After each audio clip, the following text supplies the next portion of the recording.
In this session, we are going to discuss the questions from the chapter Life Process. So, according to the latest pattern, you will get 1 mark questions which basically comprises of MCQ, one-worded question or even assertion and reason type of question. Then there is a 2 mark question, then which you need to write in short answers. Then there is 3 mark question and 5 mark question. So usually 3 mark question and 5 mark question will have a sub question in itself. So you will have to write as 2 different parts according to the needs of the question. So we will be discussing all these patterns. So first let's begin with the 1 mark question. So the first question is, name the pigment present in the plant which absorbs solar energy. So the answer is chlorophyll. Now question number 2, the breakdown of pyruvate to give carbon dioxide, water and energy take place in. Now we have studied the metabolism of glucose. So glucose, what happens is glucose is taken up by the individual cell and in the cytoplasm it is converted into 2-pyruvate, and inside the mitochondria the pyruvate is being converted into carbon dioxide, water and energy. So here the option given are option A cytoplasm, option B mitochondria, option C chloroplast and option D nucleus. So here if the question was if the breakdown of glucose, then the answer would have been cytoplasm. Here the question is the breakdown of pyruvate molecule to give carbon dioxide and water. So the answer is option B, that is mitochondria. Now next question, what do you mean by double circulation of a blood? So we have studied in detail in the circulatory system, the blood passes through the heart twice for each cycle of the body. So we have studied it in detail. So that is the reason, because this is a 1 mark question, you just need to write the answer as the blood passes through the heart twice for each cycle, it is called double circulation. Now the next question, the autotrophic mode of nutrition requires option A carbon dioxide and water, option B chlorophyll, option C sunlight, option D all the above. So the right answer is all the above. All these are required for the process of photosynthesis. Now name the largest artery of the body. It is aorta. Next question, name the part of alimentary canal receiving bile secretion from the liver. Option A esophagus, option B stomach, option C small intestine, option D large intestine. So we know that the secretion from both pancreas and liver are being received by the small intestine. So the answer is option C, small intestine. Next, amoeba captures the food with the help of option A teeth, option B cilia, option C pseudopodia and option D tentacles. So the correct answer for this question is option C, that is pseudopodia. Now the next question is, the filtration units of kidney are called option A ureter, option B urethra, option C neurons and option D nephrons. So nephrons are the functional unit of kidney. Now the next question is, name the red pigment carrying oxygen in blood. It is hemoglobin.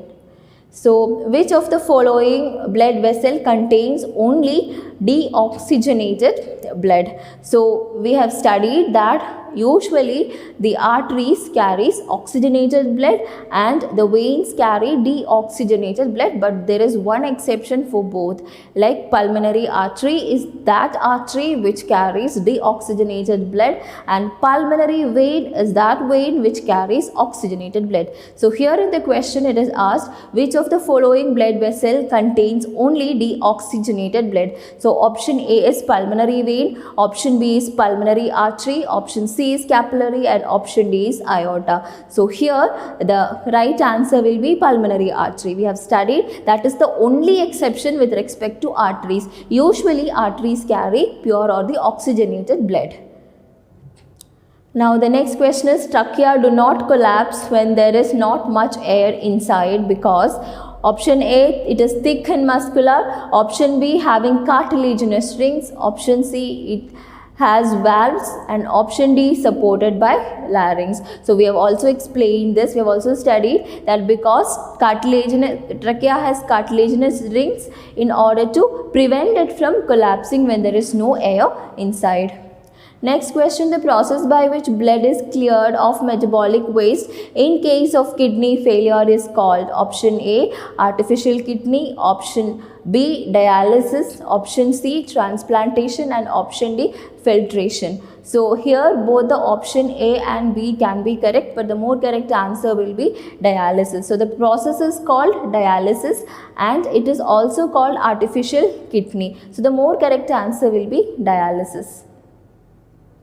Now give one example of saprophytic and parasitic nutrition. So parasitic nutrition, that is example is plasmodium, and saprophytic nutrition, the example is fungi. Now coming on to the type of question, assertion and reason. Here you need to understand that in assertion reason type of questions, you will be given two statements. One statement is the assertion statement and the other statement is the reason statement. So if the assertion and reason are correct and reason is the correct explanation for the assertion, then the option is A. If the reason and assertion both are correct, but reason is not the explanation for assertion, then the option will be B. Now, if the assertion is true, but the reason is false, then the option is C. Now, if the statement of assertion is false and the reason is true, then the option will be D. Now, let's see the examples. So here the assertion is alveoli contain an extensive network of blood vessels. The reason is alveoli is the site where the exchange of gases take place. Here both the statements are correct and the reason itself is the correct explanation for the assertion. So the option will be A. Now in human heart there is no mixing of oxygenated and deoxygenated blood. So now the reason they have given is valves are present in the heart which allows the movement of blood in one direction only. So now here both the statements are correct, but the reason statement is not the correct explanation for the assertion. So valves are present in order to prevent the backflow of the blood, and in heart there are 4 chambers and each chamber is being separated by septa. So there is no mixing of oxygenated and deoxygenated blood. So here both the statements are correct, but reason is not the correct explanation for assertion. Hence the option will be B. Now the next question is, digestion breaks large complex molecule to simpler smaller molecules which can easily be absorbed.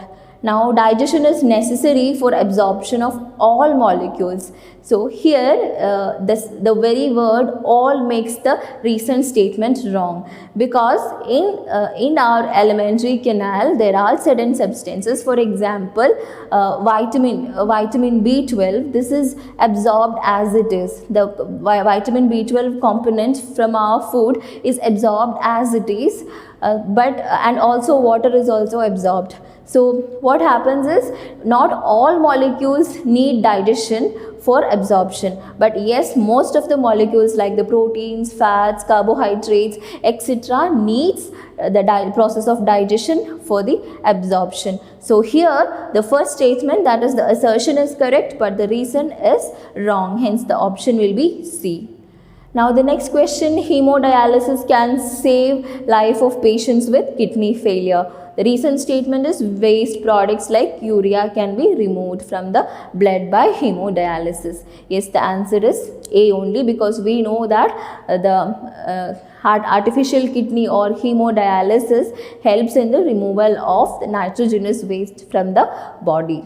So hence the answer will be, both the statements are correct and reason is the correct explanation for the assertion. Hence the option will be A. Now coming on to 2-mark questions. The first question is, what advantage over an aquatic organism does a terrestrial organism have with regard to obtain oxygen for respiration? So now the aquatic organs, that is example fishes. So these organs, they have some specialized structures, because in water they have to get the oxygen dissolved in the water, whereas the terrestrial organisms, for example we the human beings, we are being surrounded by an envelope of air called the atmosphere. So it is much more easier for us to get the oxygen from the atmosphere. Now here, what are the advantages we have over the aquatic? So aquatic animals. So the answer is, we have increased surface area, then very fine and delicate surface for easy exchange of oxygen and carbon dioxide, then placement of respiratory surface within the body for protection. Now mechanism for moving the air in and out of respiratory surface where oxygen is absorbed. So this is, we have a well defined respiratory system, and also there is increased surface area for the exchange of gases to take place, and that is the advantage the terrestrial organs have over the aquatic ones. Now the next question is, name the substrates for the following enzyme. First is trypsin. Then second is amylase, third is pepsin, and fourth is lipase. Now we know that trypsin assists the digestion of protein, and amylase is present in the saliva, so that helps in the digestion of starch. Now pepsin again helps in the digestion of proteins, and lipase helps in the digestion of lipids.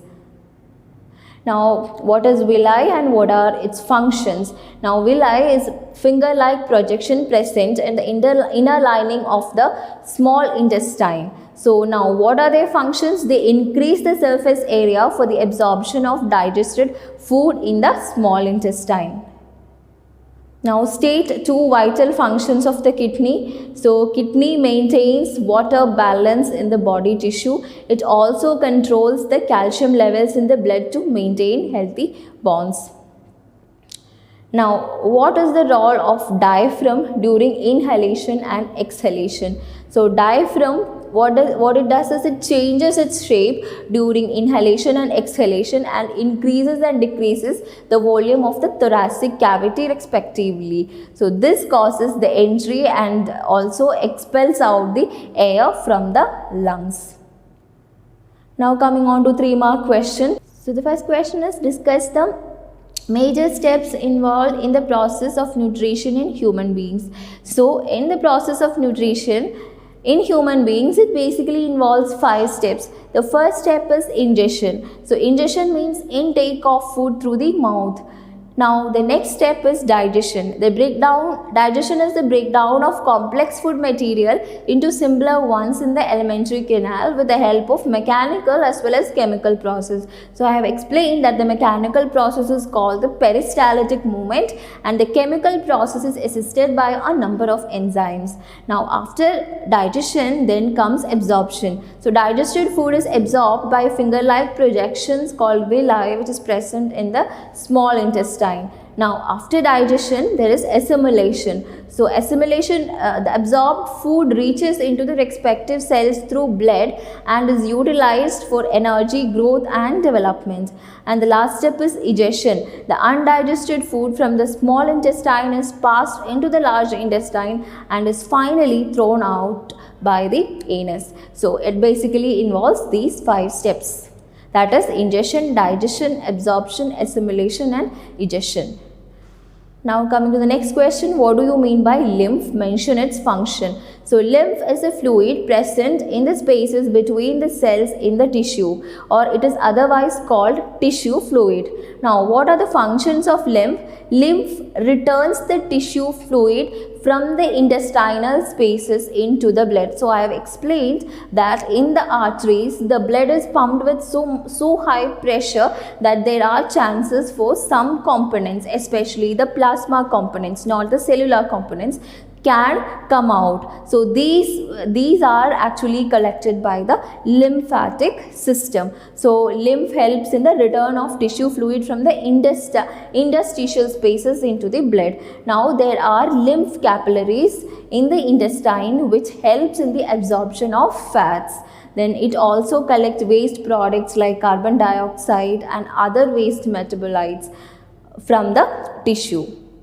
So that is about the lymph and its function. Now the next question is, what is the role of the following in the human digestive system? So the first is mucus, and second is bicarbonate, and third is trypsin. Now mucus, you know that it protects the inner lining of the stomach from hydrochloric acid. We know that hydrochloric acid is required for the action of pepsin. Now bicarbonate makes the acidic food alkaline so that pancreatic enzyme can act on it. Now trypsin helps in the digestion of proteins. It converts proteins into amino acids. Now coming to 5-mark question, with the help of a label diagram, explain the human excretory system, mention the important parts. So the important parts in the human excretory system includes kidney. Kidneys are the functional unit of the excretory system. Each kidney is made up of millions of microscopic coiled channels called the nephrons. So the nephrons are the basic filtration unit in the kidney. It consists of a glomerulus, Bowman's capsule, and a tubule or a convoluted tubule. We don't need to write much in detail. Just remember, nephrons are the functional unit of kidney, and also it contains a Bowman's capsule and a tubular part also.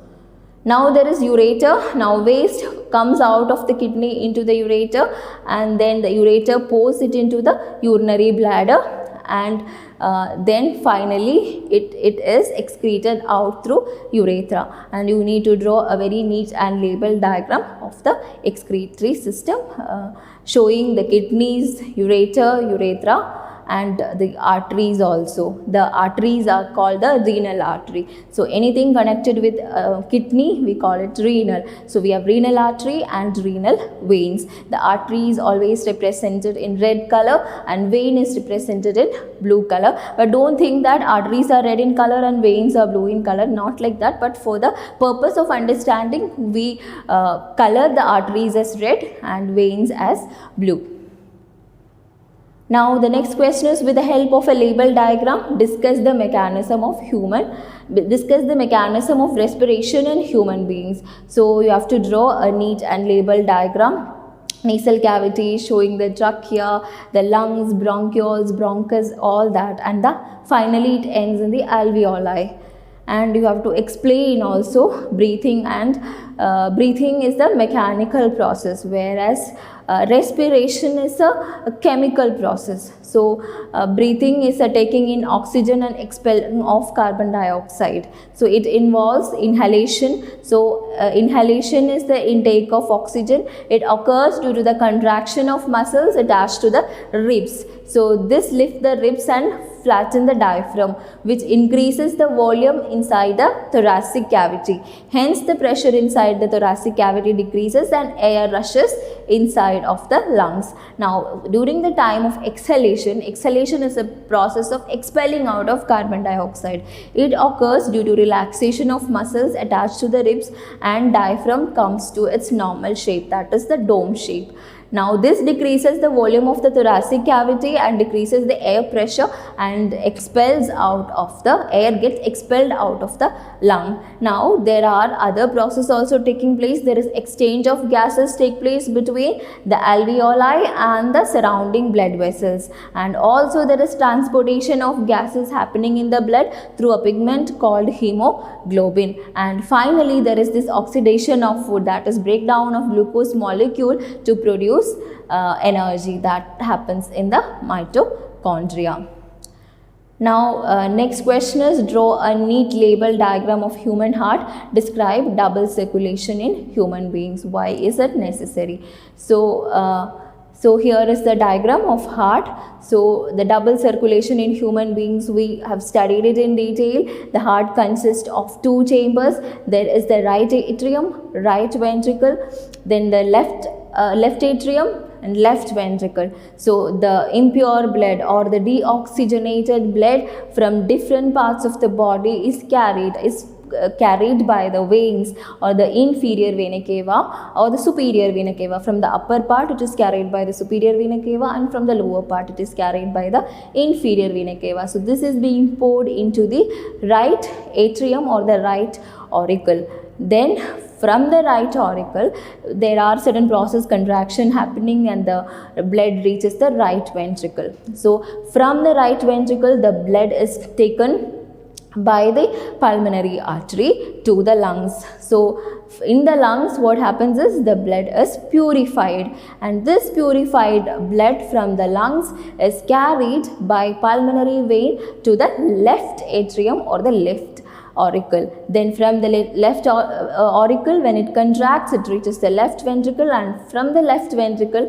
it goes to different parts of the body through aorta, and again aorta branches into different other arteries as well. So here it is called double circulation because the blood here passes to the heart two times. First when it comes from the body through the inferior vena cava or the superior vena cava vein to the right auricle, and then it is again taken into the lungs for purification, and the purified blood again reaches the left chamber of the heart or the left auricle of the heart, and then it subsequently move to different parts of the body. So basically in a single cycle the blood reaches the heart twice, hence it is called double circulation. Now why it is required for human beings? Because human beings or the higher organism, especially the birds and mammals, are more complex organism. So here they need much more complex structures